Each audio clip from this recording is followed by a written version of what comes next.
Hey everybody, welcome to the channel. Michael Noland here, and tonight we're going to be covering the album Atum by the Smashing Pumpkins. Actually, the album is entitled Atum, a rock opera in 3 acts. Now talk about up front.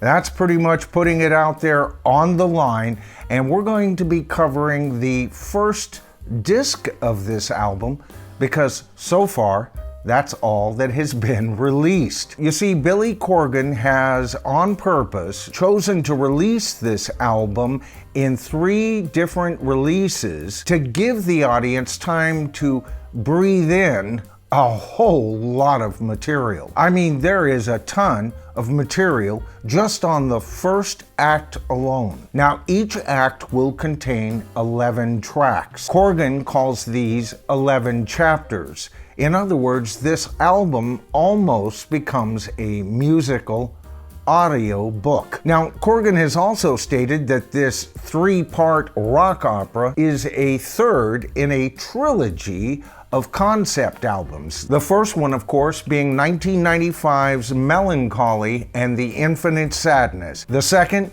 Machina, the Machines of God. Now, a lot of people are kind of complaining out there on the internet that they weren't even aware that Machina, the Machines of God, was a concept album.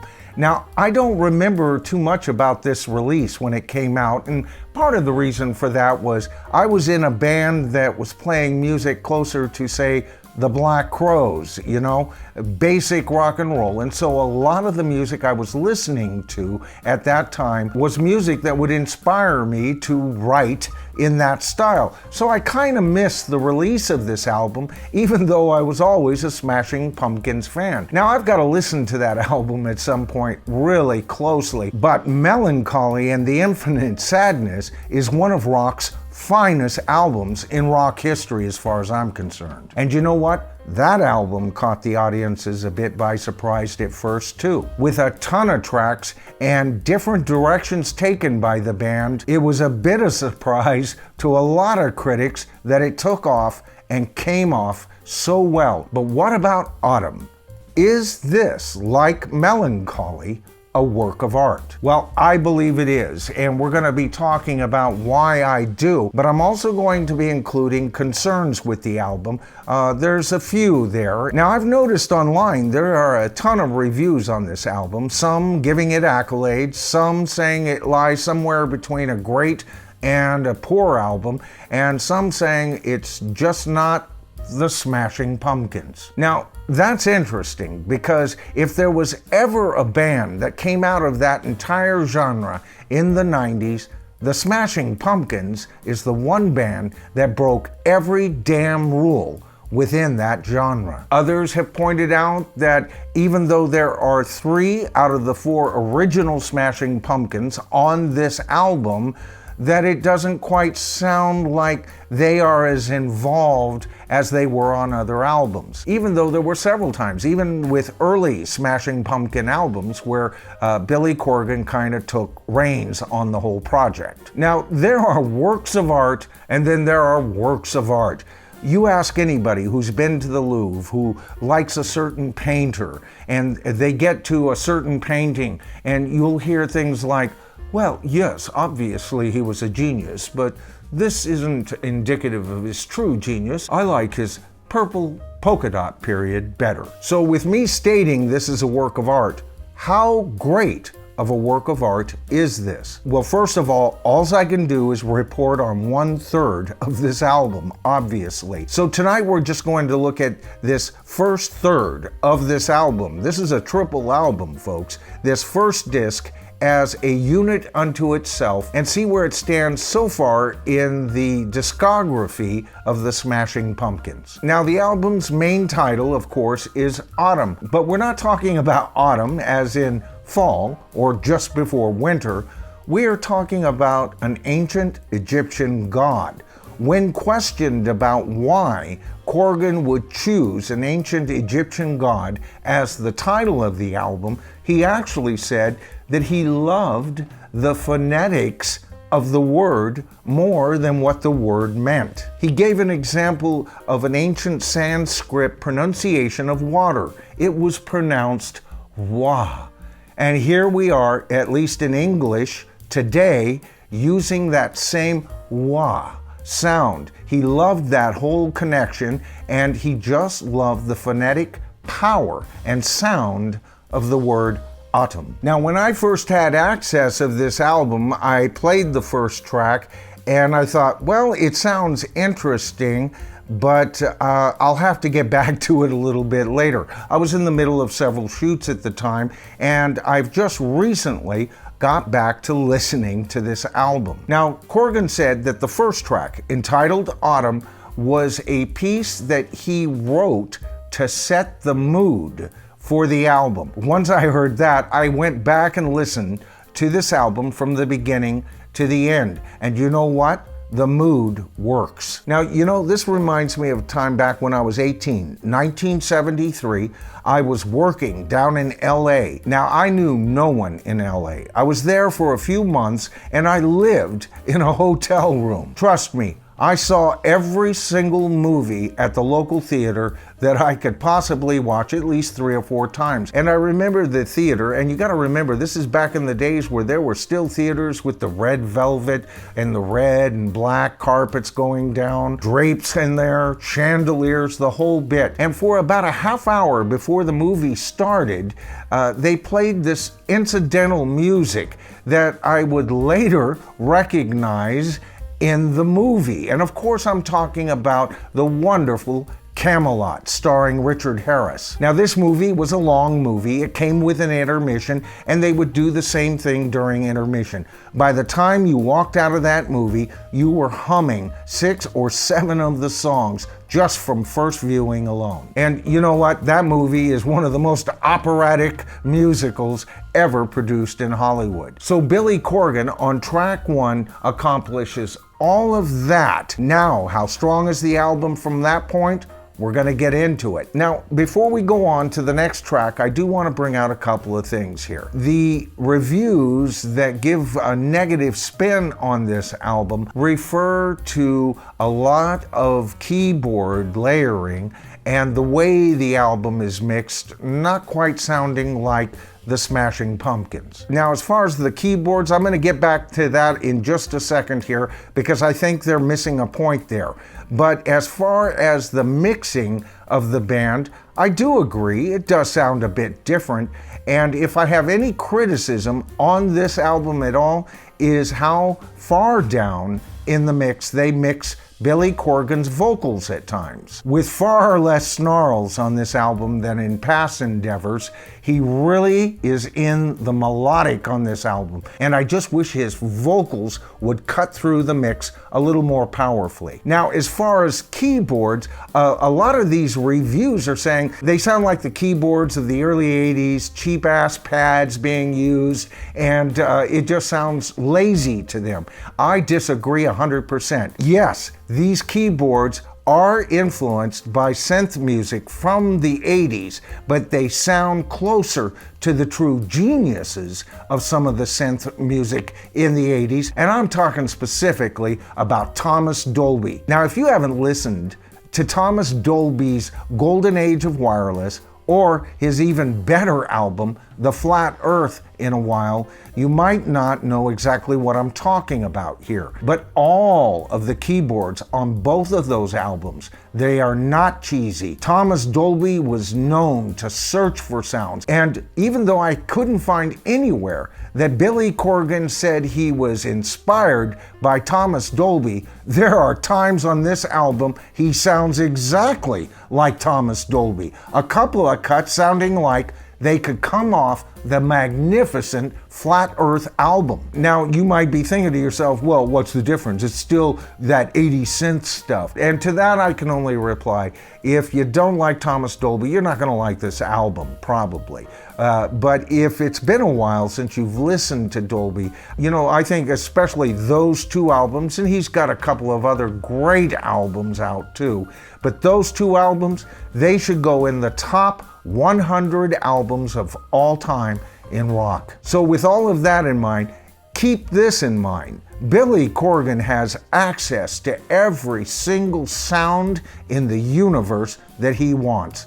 These sounds were purposefully chosen by him. All right, so we're going to get into track 1 here, and I do want to say, if there's another criticism I have on this album, and this is a small one, I tried to listen to this album just to figure it out. I wanted to see what I came up with, and I've got to tell you, track 1 is a perfect example of how I failed at interpreting what Billy Corgan was trying to get across. Now, is that a failure on the part of the album? I don't think so, and we're going to talk a lot more about that as well. So track 2, or chapter 2, if you believe Billy Corgan, is Butterfly Suite. Now, this is a perfect example of what I was just talking about. When I heard this song and read the lyrics, I thought he was talking about the butterfly effect. You know, a butterfly flaps his wings. That causes a waft. The waft causes a blow. The blow causes a storm. The storm increases, becomes bigger, and winds up a hurricane on the other side of planet Earth. Now, it's interesting, Billy Corgan is so definite in his explanation of the story on this album. And even with him being so definite, it's still tough to catch on to the plot of the story. But after about 3 listens, you know what to listen for, and it starts to make perfect sense. So here's Billy Corgan's explanation of Butterfly Suite. In this song, we are introduced to the main character, the main star of Atum. And of course, that individual is Shiny. Now, Shiny, a recording artist in the not too distant future, has been canceled by planet Earth, by the government itself. All information online, on the internet, all hard copies of anything acknowledging his prior existence has been wiped clean. He has been banished into a spaceship orbiting the Earth. Now, prior to him being wiped out, as far as ever existing, he was a huge star, but he was a contrarian rock star, and he was a dissident. And holy shades of Big Brother, the government could not have that. Now, the song also introduces another major character, June. June is in love with Shiny. She comes from an affluent family with some money, and through some financial dealings and everything, she secures a ship to be banished and have that ship positioned within visual distance of Shiny's ship. At every sunrise, June sings her song of love and devotion to Shiny. What Shiny sees when she sings or does her communication process are origami butterflies. He has no idea who's in that ship. He just thinks it's somebody sending him some well wishes, perhaps another lonely soul. Now, the time span in just this one song is about 20 years. And after about 20 years in exile in space, Shiny makes a fateful decision. You see, all of those who are banned from Earth in exile are given a code. If they punch that code into their ship will disengage from orbit, go past the moon and towards the sun, and disintegrate in the sun itself. They even have a term for this. This is called the March of Life. You get visions of samurai warriors dealing themselves an honorable death. But after 20 years of isolation, Shiny finally decides to engage the code. The conclusion of the song, June is left feeling she just has to do something. You know, this song has several sections that just keep coming back into your brain. After about 3 listens to this album, you'll find yourself humming portions of this song. As usual with Billy Corgan, he takes exquisite delight in tinkering with the song structure. That's what I always love about him. He does this even lyrically, repeating lines in an offbeat fashion all of a sudden out of the blue. This is the Smashing Pumpkins I remember, folks, and I love this track. All right, track 3, The Good in Goodbye. And you know, this track starts off with this weird pinging sound. And I kind of got to wonder if this is some of the weird early synth sounds that some of these reviewers were complaining about, except this happens to be an original recording of the Sputnik satellite. Now, as shocking as Sputnik was to the masses back when it was launched, this simple effect and recording tells us this song is coming from a different perspective, right? Corgan explains that this entire song is the songs that the very seraphim, the fiery angels of heaven, sing regarding Shiny. Now, I think this is quite an artistic flair. This reminds me of some of the old Greek plays. They would have actors playing the Fates, and the Fates would sing a narration on what was going on the play. Here, these interdimensional angelic beings are doing the same thing for this story. As they are singing, Shiny passes the moon and crosses the dark side of the moon, and though it isn't specific, it is implied he sees things that aren't supposed to be there. You see, they see Shiny as far more than just a common rock star. To beings such as this, a rock star is about as good as a bum asking for a buck at 7-Eleven. You see, these beings see Shiny as an anointed one. Not anybody special, but someone chosen by a higher power to accomplish something greater than he ever could on his own. All right, that leads us to track 4, Embracer. Talk about a song of faith. Here we return to the character of June, who is startled to see that Shiny has taken such action. Though in love with him, she will not follow him into oblivion. Instead, she decides to use a very antiquated technique by positioning her ship right at a good angle toward the sun and the earth, and sends an antiquated message back to Earth. Now, to compound the problem, not only is this a message sent with antiquated technology, but anyone who would ever know about Shiny would have to be older than 20 years old. And yet, her love and her devotion and her faith knows that somehow this message will get through. And you know, the mix of this song, the song structure, how the themes develop almost gives you faith in June as a character in this rock opera. This track is another winner as far as I'm concerned. All right, this leads us to track 5, With a Do, I Do. With this song, we're introduced to 2 brand new characters, 2 young adults, late teens, early 20s, Osira and her friend, Nighthawk. Now, they belong to a hacker group on Earth. That's their totem, that's their tribe, right? And it's Osira who receives the message. She shows the message to Nighthawk. He doesn't have a clue as to what it's all about. And he suggests that they take this message to an old stoner hacker dude known as Dr. H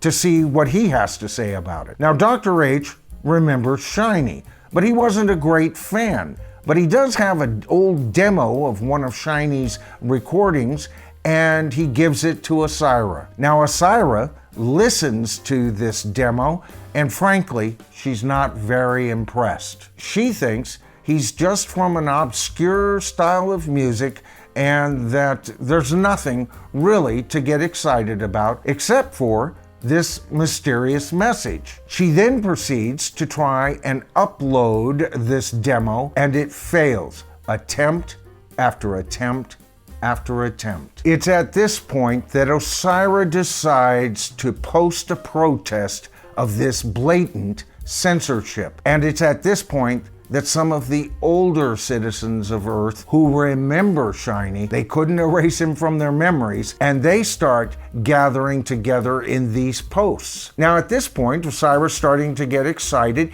and she decides to send a message back to the sender, in other words, June. Now keep in mind, Osira doesn't have a clue that these messages are even coming from space. She just takes the message at face value. Now this track is the perfect example of just how close Corgan comes to sounding like Thomas Dolby, because this entire cut could have come from the flat earth easily. I absolutely love this track. All right, next up, chapter 6 or track 6, depending on how you view this album, Hooligan. Now with Hooligan, this is more about Osira herself. It's in this song where she has realized that she has truly gone outside of herself for the first time, that she has done something for the first time as an adult. Not that she's interested in some faded rock star so much,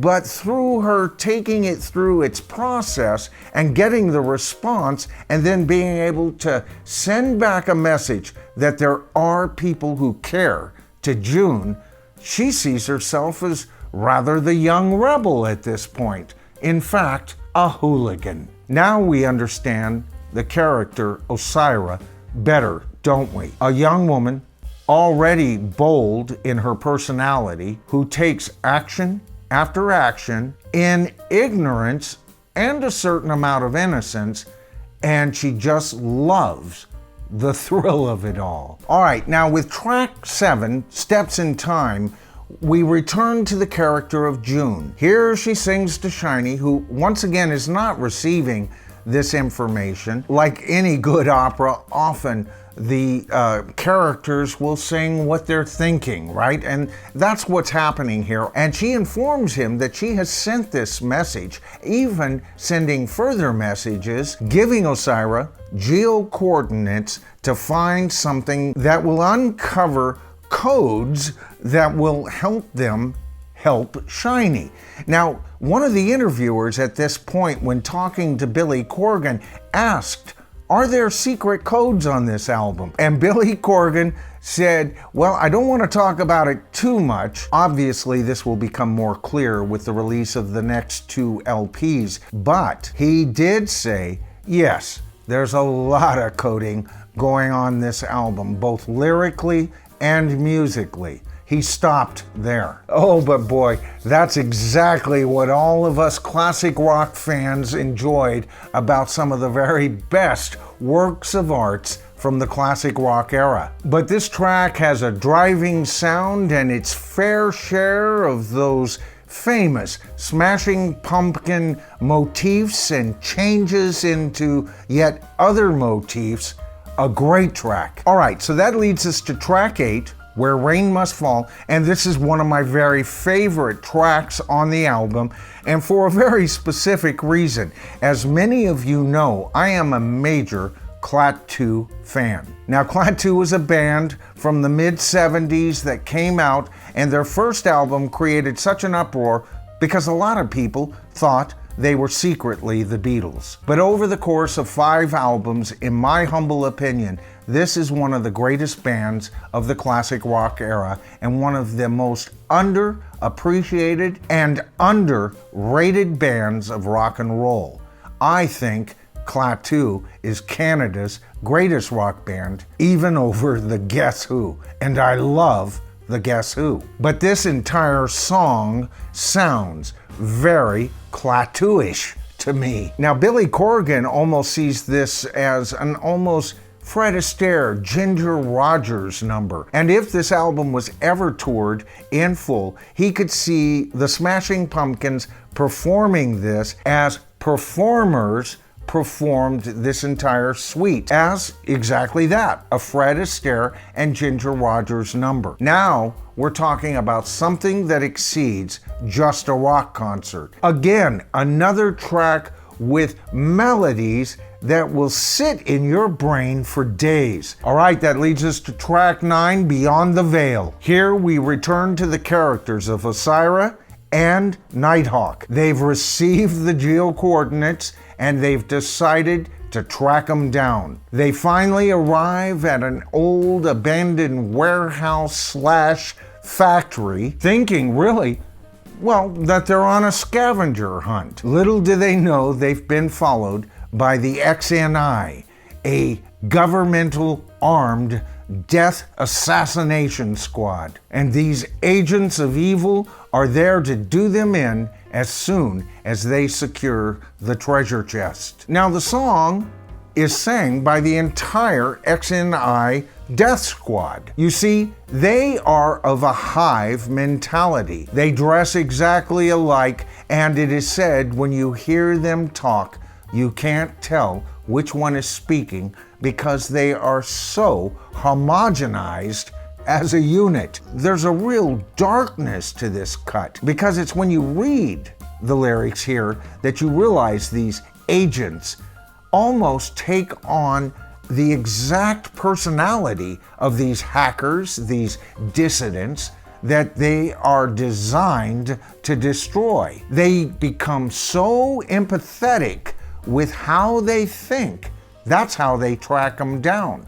You would think there would be a sense of guilt, but they are all as one, like a shark eyeing a still breathing morsel. This, to me, is the superior track on this album. This one and about 4 other tracks are so memorable, I guarantee you're gonna be hearing them in your head for days. All right, next up, track 10, the silly one. You know, the Obla Di Obla Da cut, the Octopus's Garden cut, the Yellow Submarine of the album, and of course, I'm talking about the song Hooray. Now, here we meet a new character. Now, the background leading up to this song, Osira and Nighthawk escape the death squad. They realize upon opening the treasure chest that the codes inside are based on, again, archaic technology. Upon deliberation,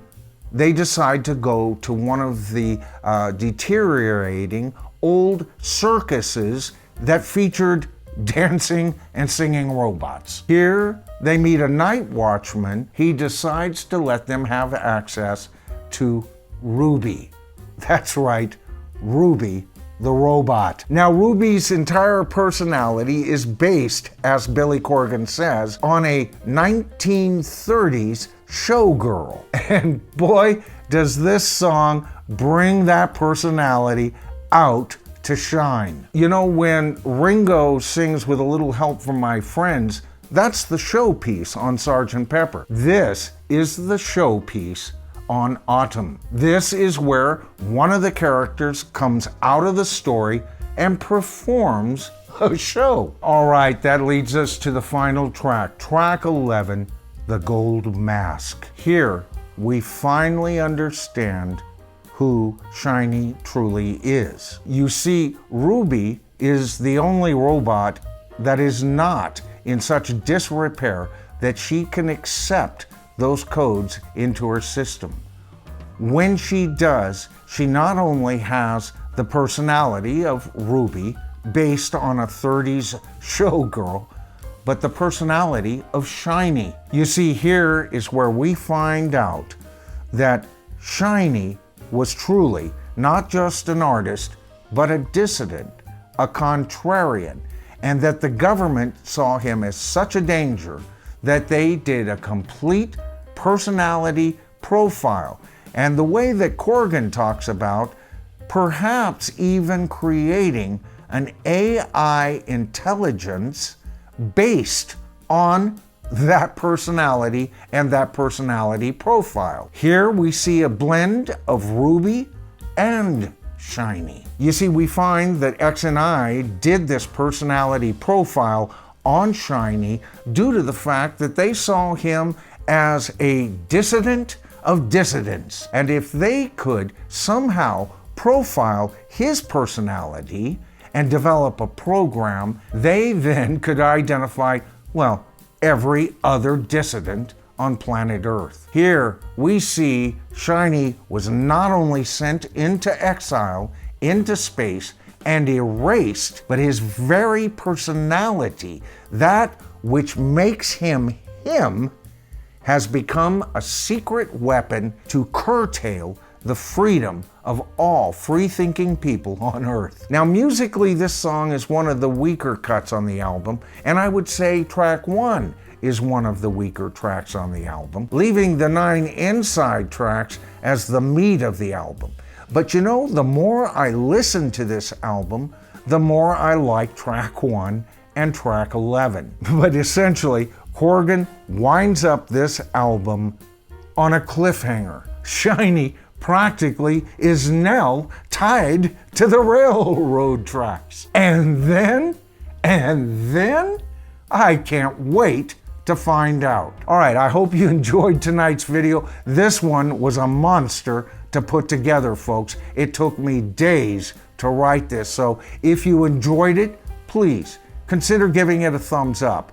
That helps the YouTube algorithm better identify the channel and perhaps even save Shiny from a disaster. Now, if you haven't subscribed to the channel as of yet, don't worry, no secret codes are involved. All you have to do is hit that subscribe to the tribe button, then hit that top bell notification, and you too could be part of an underground super hip hacker organization. Well, at least you'll be notified of all my future videos that cover the greatest artists of classic rock and everywhere, up to including today's greatest musicians. All right, I've got a couple of great videos coming your way. Until I can get those uploaded, why not watch one of these, see what he did there?